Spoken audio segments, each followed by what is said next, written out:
তাদের জীবনে কোরআন দিয়ে বিপ্লব তারা নিয়ে আসেন। আমাদের জীবনে বিপ্লব কেন আসে না? আমরা কেন কোরআনের পথে ওই রকম সাহাবীদের মতো ইমানের আমলের আপনারা গঠন করতে পারি না? সুবহানাল্লাহ। সাদ বিন মুআজ মাত্র 30 বছরে তিনি ইসলাম কবুল করেন। 36 বছরে অর্থাৎ তিনি মৃত্যুবরণ করেন। তার মধ্যে 6টা বছর মাত্র ইসলামে তিনি পান। তার মৃত্যুতে আল্লাহর আরশ পর্যন্ত কেঁপে ওঠে। সুবহানাল্লাহ, ইয়া সালাম, আল্লাহু আকবার। কেমন জীবন তারা কি করছে, গঠন করেছেন। তার মৃত্যুতে যখন তার এই আত্মাকে নিয়ে যাওয়া হয় আসমানে, আসমানবাসীরা আনন্দে আপনার আত্মহারা মানে আনন্দে মেতেছিলেন। সুবহানাল্লাহ। তার জানাজায় 70,000 ফেরেশতা আল্লাহ তাআলা অবতরণ করেন।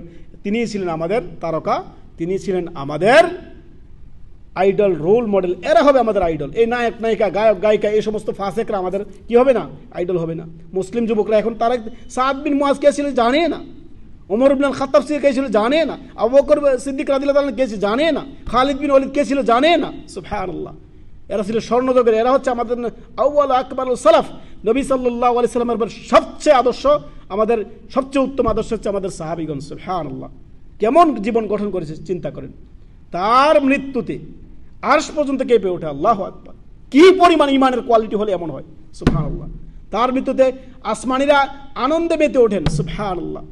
তার মৃত্যুতে 70,000 আপনার ফেরেশতা আল্লাহ তাআলা তার জানাজাতে নাজিল